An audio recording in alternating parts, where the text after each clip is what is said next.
Hello friends, ഞാൻ ഇപ്പം ഇന്ന് പറയാൻ പോകുന്നത് ബിസി അക്കൗണ്ടിങ് സോഫ്റ്റ്വെയറിൽ നമ്മളെ അക്കൗണ്ട്സ് എങ്ങനെ ക്രിയേറ്റ് ചെയ്യാം എന്നുള്ളതാണ് പറയാൻ പോകുന്നത്. അപ്പോൾ നമ്മൾ ആദ്യം ബിസി ഓപ്പൺ ചെയ്തതിന് ശേഷം നമ്മൾ അഡ്മിനിസ്ട്രേഷനിൽ പോയി മാസ്റ്റേഴ്സിൽ പോയി കഴിഞ്ഞാൽ അക്കൗണ്ട് എന്നുള്ള പോയി കഴിഞ്ഞാൽ മെനുവിൽ പോയി കഴിഞ്ഞാൽ അവിടെ ആഡ് എന്നുള്ള ഓപ്ഷൻ ഉണ്ട്. അവിടെ നമ്മൾ ആദ്യം അക്കൗണ്ട് നെയിം, അതായത് നമ്മൾ ക്രിയേറ്റ് ചെയ്യാൻ ഉദ്ദേശിക്കുന്ന പാർട്ടിയുടെ പേര് നമ്മൾ ഇവിടെ എൻ്റർ ചെയ്യാം. അതായത് പാർട്ടിയുടെ പേരെന്താണ്. ഇപ്പോൾ ഉദാഹരണത്തിന് പറഞ്ഞാൽ Your Info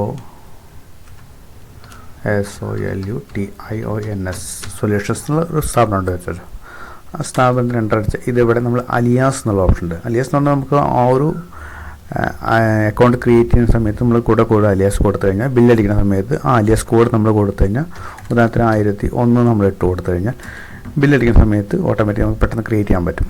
നെക്സ്റ്റ് പറഞ്ഞാൽ പ്രിൻ്റ് നെയിമാണ്. ഈ പ്രിൻ്റ് നെയിം എന്ന് ഉദ്ദേശിച്ച് പറഞ്ഞാൽ ചിലപ്പോൾ ചില പാർട്ടികൾ പറഞ്ഞാൽ ഒരേ പേരിൽ തന്നെ 2 പാർട്ടികളുണ്ടാവും. ഉദാഹരണത്തിന് പറഞ്ഞാൽ വിബ്ജ്യോർ ഇൻഫോ സൊല്യൂഷൻ എറണാകുളത്തുണ്ടാവും, വിബ്ജ്യോർ ഇൻഫോ സൊല്യൂഷൻ തിരുവനന്തപുരത്തുണ്ടാവും. അപ്പോൾ നമുക്കുള്ള ബുദ്ധിമുട്ടെന്ന് പറഞ്ഞാൽ നമുക്ക് നമ്മളെ ഈ ഐറ്റം ഒരേ പേരിലും ഒരു അക്കൗണ്ട്സ് ക്രിയേറ്റ് ചെയ്യുന്ന സമയത്ത് ഒരൊറ്റ അക്കൗണ്ട് നെയിം മാത്രമേ യൂണിക് ആവണം അക്കൗണ്ട് നെയിം. അപ്പോൾ നമുക്കുള്ള ബുദ്ധിമുട്ടുണ്ട് ബില്ലടിക്കുന്ന സമയത്ത് നമ്മളിപ്പോൾ ഉദാഹരണത്തിന് ഇവിടെ നമ്മളിപ്പോൾ വിബ്ജ്യോർ ഇൻഫോ സൊല്യൂഷൻ തിരുവനന്തപുരം TVM എന്നുള്ളത് കൊടുത്തു. പക്ഷേ ബില്ലിലേക്ക് നമുക്ക് റിപ്പോർട്ടിലേക്കൊക്കെ നമുക്ക് എന്ത് വേണ്ട, ഈ TVM എന്നുള്ളത് വേണ്ട, നമുക്കുണ്ടെങ്കിൽ ഒഴിവാക്കി കഴിഞ്ഞാൽ നമുക്കത് ബില്ലടിക്കുന്ന സമയത്ത് വിബ്ജ്യോർ ഇൻഫോ സൊല്യൂഷൻസ് മാത്രമേ വരുള്ളൂ, TVM എന്നുള്ളത് വരില്ല. അപ്പോൾ നമുക്ക് പ്രിൻ്റ് നെയിമൊക്കെ മാറ്റാനുള്ള ഓപ്ഷൻ ഉണ്ട്. നെക്സ്റ്റ് പറഞ്ഞാൽ ഗ്രൂപ്പാണ്. നമ്മൾ ക്രിയേറ്റ് ചെയ്യുന്ന അക്കൗണ്ട് സൺഡേ ഡെബിറ്റർ ആണോ, ക്രെഡിറ്റർ ആണോ, ക്യാപിറ്റൽ ആണോ, അതുപോലെ തന്നെ ബാങ്ക് അക്കൗണ്ട് ആണോ, എന്താണോ നമ്മളിവിടെ ക്രിയേറ്റ് ചെയ്യണമെന്ന് വെച്ചാൽ അത് നമ്മളിവിടെ കൊടുക്കണം. ഉദാഹരണത്തിന് നമ്മളിവിടെ സൺട്രി ക്രെഡിറ്റേഴ്സ് ആണ് കൊടുക്കുന്നത്. SUN അടിച്ച് കഴിഞ്ഞാൽ സൺട്രി ക്രെഡിറ്റേഴ്സ് വരും. ഡെബിറ്റ് വെച്ചാൽ ഡെബിറ്റ് കളക്ട് ചെയ്യാൻ പറ്റും. ഇനി ബാങ്ക് വെച്ചാൽ ബാങ്ക് സെലക്ട് ചെയ്യാൻ പറ്റും. ക്യാപിറ്റൽ വെച്ചാൽ ക്യാപിറ്റൽ സെലക്ട് ചെയ്യാൻ പറ്റും. അപ്പോൾ നമ്മളിപ്പോൾ ഒരു ഉദാഹരണത്തിന് സൺട്രി ക്രെഡിറ്റേഴ്സ് ആണ് നമ്മൾ ക്രിയേറ്റ് ചെയ്യുന്നത് വെച്ചാൽ എൻ്റർ വെച്ച് സൺട്രി ക്രെഡിറ്റേഴ്സ് കൊടുത്ത് എൻ്റർ അടിക്കുക. നെക്സ്റ്റ് പറഞ്ഞാൽ ഓപ്പണിംഗ് ബാലൻസ്, നിലവിൽ നമുക്ക് അവർക്ക് എത്ര രൂപ കൊടുക്കാനുണ്ട്, ആ കൊടുക്കാനുള്ള എമൗണ്ട് നമുക്കിവിടെ എൻ്റർ ചെയ്യാൻ പറ്റും. എൻ്റർ അടിച്ച് ഇവിടെ കൊടുത്തു. നെക്സ്റ്റ് പറഞ്ഞാൽ അഡ്രസ്സ് നമ്മൾ അവരുടെ അഡ്രസ്സ്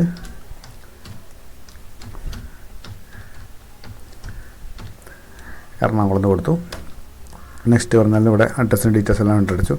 ഇവിടെ നമ്മൾ കൺട്രി നമ്മൾ സെലക്ട് ചെയ്തു. അതിനുശേഷം ഇവിടെ കേരളത്തിലാണോ തമിഴ്നാടാണോ. ഇവിടെ ബെനിഫിറ്റ് പറഞ്ഞാൽ ഇവിടെ തമിഴ്നാട് എന്ന് കൊടുത്തു കഴിഞ്ഞാൽ ഓട്ടോമാറ്റിക് ഇവിടെ, അതായത് തമിഴ്നാടിൻ്റെ കോഡ് ഇവിടെ കയറി വരികയും ചെയ്യും. അതുപോലെ തന്നെ നമ്മൾ അവിടെ എന്തെങ്കിലും നമ്മൾ GST നമ്പർ തെറ്റടിച്ച് കഴിഞ്ഞാൽ ഓട്ടോമാറ്റിക് അവിടെ റിപ്പോർട്ട് നമ്മളവിടെ വാർണിംഗ് വരും ചെയ്യും. അപ്പോൾ നമ്മളിവിടെ ജസ്റ്റ് നമ്മളിവിടെ കമ്പനി ഇവിടെ കേരളത്തിൽ വെച്ചാൽ കേരളത്തിൽ കൊടുത്തു, എൻ്റർ അടിച്ചു. ഇവിടെ കൊടുത്തു കഴിഞ്ഞാൽ രജിസ്റ്റേർഡ് ഡീലറാണോ, നമ്മൾ എൻ്റർ ചെയ്യുന്ന ഡീലർ രജിസ്റ്റേർഡ് ആണോ അൺരജിസ്റ്റേർഡ് ആണോ, കോമ്പോസിഷൻ ഡീലറാണോ, ഗവൺമെൻറ് ബോഡിയാണോ. അപ്പോൾ ഗവൺമെൻറ് ബോഡി ആണെങ്കിൽ പ്രത്യേക റിപ്പോർട്ടിലേക്ക് GSTക്ക് റിപ്പോർട്ട് കൊടുക്കുമ്പോൾ ഗവൺമെൻറ് ബോഡിക്ക് വേറൊരു GST നമ്പർ തന്നെ ഉണ്ട്, അത് നമ്മൾ കൊടുക്കണം. അല്ലെങ്കിൽ യൂണിയൻ, അതായത് ഇപ്പോൾ ആധാർ നമ്പർ മാത്രമുള്ള ആൾക്കാരാണെങ്കിൽ അങ്ങനെ കൊടുക്കാനുള്ള ഓപ്ഷൻ ഉണ്ട്. നമ്മൾ രജിസ്റ്റേർഡ് എൻ്റർ അടിച്ചു. ഇത് നമ്മൾ പറഞ്ഞ് ഫയലിംഗ് ഫ്രീക്വൻസി, ഇത് ഉദ്ദേശിച്ച് പറഞ്ഞാൽ അവർ ഫയൽ ചെയ്യുന്നത് GST-1 ഫയൽ ചെയ്യുന്നത് മന്ത്ലിയിലാണോ ക്വാർട്ടർലി ആണോ കൊടുക്കാനുള്ള ഓപ്ഷൻ ഉണ്ട്. ഇത് നമുക്ക് എന്താണെന്ന് വെച്ചിട്ടുണ്ടെങ്കിൽ നമുക്ക് റിപ്പോർട്ടിലേക്ക് നമുക്ക് ഈ GST 2A റീകൺസ്ട്രക്ഷൻ ചെയ്യുന്ന സമയത്ത് നമുക്ക് അവിടെ അറിയാൻ പറ്റും അവരുടെ ക്വാർട്ടർലി. ഇതിലുള്ള ബെനിഫിറ്റ് പറഞ്ഞാൽ ഇത് നമ്മൾ ഈ ബിസിയിലുള്ള ബെനിഫിറ്റ് പറഞ്ഞാൽ ഇവിടെ നമ്മൾ GST നമ്പർ കൊടുത്തു കഴിഞ്ഞാൽ ഓട്ടോമാറ്റിക് ഇത് ഈ ഫയലിന് ഫ്രീക്വൻസി കൂടി ഓട്ടോമാറ്റിക് കയറി വരും. അതെങ്ങനെയാണെന്ന് ജസ്റ്റ് പറഞ്ഞുതരാം. ഇവിടെ ഇപ്പോൾ നമ്മൾ ഈ കമ്പനിയുടെ GST നമ്പർ ഇവിടെ എൻ്റർ ചെയ്യാൻ വെച്ചോ. എൻ്റർ ചെയ്യുന്ന സമയത്ത് ഇവിടെ എൻ്റർ കൊടുത്തു. നമുക്കിവിടെ എന്തെങ്കിലും നമ്മളിവിടെ തെറ്റ് വരുത്തി, ഇപ്പോൾ ഉദാഹരണത്തിന് പറഞ്ഞാൽ ഇവിടെ 1, അതായത് ഈ ഇത്ര നമ്മൾ ഈ 1ന് പകരം ഇവിടെ I എന്നറിയാണ്ട് കൊടുത്തു. ഇവിടെ എൻ്റർ അടിക്കുമ്പോൾ ഇവിടെ കാണിക്കും ഇവിടെ, അതായത് ഇൻവാലിഡ് ആണെന്ന് കാണിക്കും. അപ്പോൾ നമുക്കത് മാറ്റി കൊടുക്കാൻ പറ്റും. അപ്പോൾ Iന് പകരം 1 കൊടുക്കാൻ പറ്റും. ഇവിടെ നമ്മൾ ജസ്റ്റ് ഇവിടെ കൊടുത്തിട്ട് ഇപ്പോൾ ഈ ഇവിടെ അക്കം അതായത് ഇപ്പോൾ ഈ നമ്പറിന് പകരം ഇവിടെ 3ക്ക് പകരം Bന്ന് കൊടുത്തു അറിയാണ്ടേ. അപ്പോൾ ഇവിടെ കാണിക്കും ഇത്രാമത്തെ ഐറ്റം നിർബന്ധമായിട്ടും അത് 8ഉം 11ഉം അതായത് ക്യാരക്ടർ ന്യൂമറിക് ആവണം നിർബന്ധമുണ്ട്. അപ്പോൾ നമുക്കിവിടെ കൊടുക്കാം. അപ്പോൾ നമുക്കിവിടെ തെറ്റുകൾ എന്തുണ്ടെങ്കിൽ നമുക്ക് കൃത്യമായിട്ട് അറിയാൻ പറ്റും. മാത്രമല്ല ഇവിടെ വേറൊരു ഓപ്ഷൻ കൂടെ ഉണ്ട്, വാലിഡേറ്റ് GST ഓൺലൈൻ എന്നുള്ള ഓപ്ഷൻ ഉണ്ട്. ഇത് ക്ലിക്ക് ചെയ്ത് കഴിഞ്ഞാൽ ബെനിഫിറ്റ് പറഞ്ഞാൽ നമുക്കിവിടെ കൃത്യമായിട്ട് നമുക്ക്, അതായത് ആ GST നമ്പർ ആരാണോ അവരുടെ പേരെന്താണ്, അവർ ഫയലിംഗ് ഫ്രീക്വൻസി എന്താണ്, ഇതെല്ലാം നമ്മൾ ഓട്ടോമാറ്റിക് ബിസി സൈറ്റ് ഇപ്പോൾ കയറി ചെക്ക് ചെയ്തിട്ട് കൃത്യമായിട്ട് നമുക്ക് കാണിച്ചു തരും. അവരുടെ പേരെന്താണ്, അവരുടെ ഫയലിംഗ് ഫ്രീക്വൻസി എന്താണ്, അവർ പാർട്ടി പേര് തന്നെ ഇതിൽ കൃത്യമായിട്ട് അറിയാൻ പറ്റും. Trade name, legal name, state ഏതാണ്, റെഗുലർ ആണോ, പാർട്ട്ണർഷിപ്പ് ഫേം ആണോ, രജിസ്ട്രേഷൻ്റെ ഡേറ്റ് എന്ന് തുടങ്ങുന്നത്, വല്ല ക്യാൻസലേഷൻ ഉണ്ടോ, മന്ത്ലി ആണോ, ഫ്രീക്വൻസി കൊടുത്ത് ഓക്കെ കൊടുത്തു. ജസ്റ്റ് ഇവിടെ ഓക്കെ കൊടുത്തു കഴിഞ്ഞാൽ ഓട്ടോമാറ്റിക്കായിട്ട് ഫയലിംഗ് ഫ്രീക്വൻസി മന്ത്ലി വന്നു. നെക്സ്റ്റ് വന്നാൽ ഇവിടെ ആധാർ നമ്പർ കൊടുക്കാനുള്ള ഓപ്ഷൻ ഉണ്ട്. അതേപോലെ തന്നെ ടിൻ നമ്പർ ഇവിടെ വരുന്നില്ല. പിന്നെ IT പാൻ ഇവിടെ ഓട്ടോമാറ്റിക് ഇവിടെ ക്രിയേറ്റ് ചെയ്ത GST നമ്പറിൽ നിന്ന് ഇവിടെ ഓട്ടോമാറ്റിക് കോപ്പി ആവുന്നതാണ്, ഓട്ടോമാറ്റിക് വന്നോളൂ. നെക്സ്റ്റ് അവിടെ email address, mobile number, teachers എല്ലാം കൊടുത്ത് ഇവിടെ കൊടുത്തു കഴിഞ്ഞാൽ വേറൊരു ഓപ്ഷൻ കൂടിയുണ്ട്. നമുക്ക് ഉദാഹരണത്തിന് പറഞ്ഞാൽ നമ്മളിപ്പോൾ പിൻകോഡ് കൊടുക്കുകയാണ്. ഉദാഹരണത്തിന് നമ്മളിപ്പോൾ ഒരു പിൻകോഡ് ഒരു മിനിറ്റ്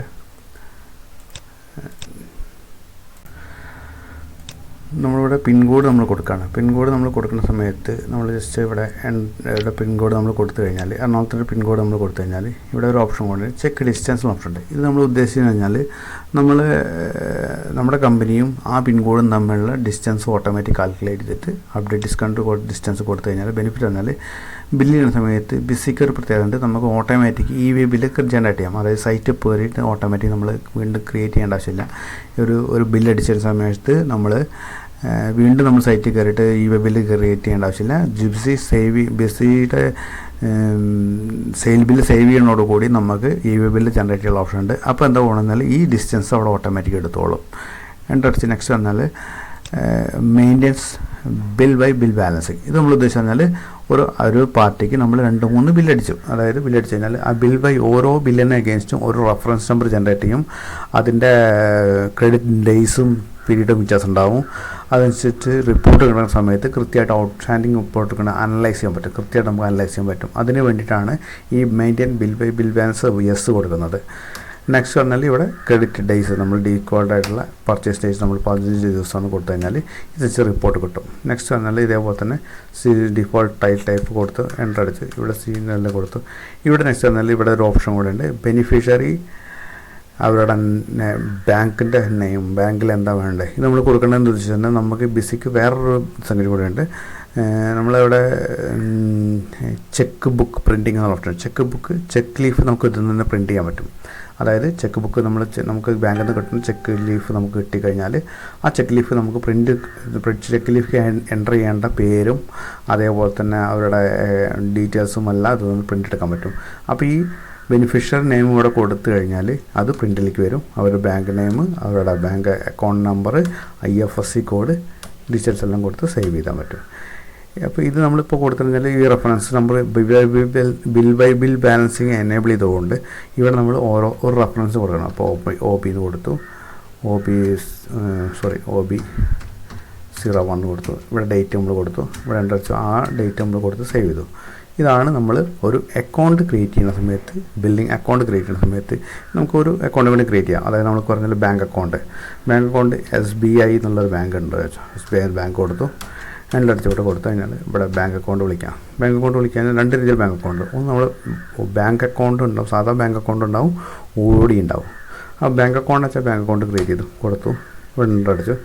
ഇവിടെ നമ്മൾ കൊടുത്ത് അഡ്രസ്സും കാണാനല്ലോ നമ്മൾ ജസ്റ്റ് ഇവിടെ അടിച്ച് കൊടുത്ത് ഇവിടെ നമ്മൾ അതായത് ഇവിടെ ബാങ്ക് അക്കൗണ്ട് നമ്പർ, ആ നമ്മളുടെ SBI ബാങ്ക് അക്കൗണ്ടിൻ്റെ നമ്പർ ഇവിടെ കൊടുക്കാനുള്ള ഓപ്ഷൻ ഉണ്ട്. അപ്പോൾ നമുക്ക് ബില്ലിലേക്ക് അടിക്കുന്ന സമയത്ത് നമുക്ക് അക്കൗണ്ട് നമ്പറും ഡീറ്റെയിൽസ് എല്ലാം വരും. അപ്പോൾ ഇതേപോലെ നമുക്കിവിടെ ബാങ്ക് അക്കൗണ്ട് ക്രിയേറ്റ് ചെയ്യാം. നേരത്തെ പറഞ്ഞ പോലെ തന്നെ ബാങ്ക് OD കൊടുക്കാം. അതേപോലെ തന്നെ ക്യാപിറ്റൽ അക്കൗണ്ട് ക്രിയേറ്റ് ചെയ്യാം. പിന്നെ കറണ്ട് അസറ്റ് കറണ്ട് അസറ്റ് കൊടുക്കാം. അതെല്ലാം എക്സ്പെൻസ് ആണ്, ഇൻഡയറക്റ്റ് ആണോ എക്സ്പെൻസ് ആണോ എല്ലാം നമ്മളിവിടെ ഗ്രൂപ്പിൻ സെലക്ട് ചെയ്യുന്നതിനനുസരിച്ച് ഓട്ടോമാറ്റിക് അത് റിപ്പോർട്ടിൽ എഫക്റ്റീവ് ആവും. ഇതാണ് നമ്മൾ കൊടുക്കുന്ന ഒരു അക്കൗണ്ട് ക്രിയേറ്റ് ചെയ്യുന്ന സമയത്ത്, ബിസിയിൽ അക്കൗണ്ട് ക്രിയേറ്റ് ചെയ്യുന്ന സമയത്ത് നമ്മൾ ശ്രദ്ധിക്കേണ്ട കാര്യങ്ങളാണ്. ഇനി കൂടുതൽ വിവരങ്ങൾ അടുത്ത വീഡിയോയിൽ കാണാം. ശരി, നന്ദി, നമസ്കാരം.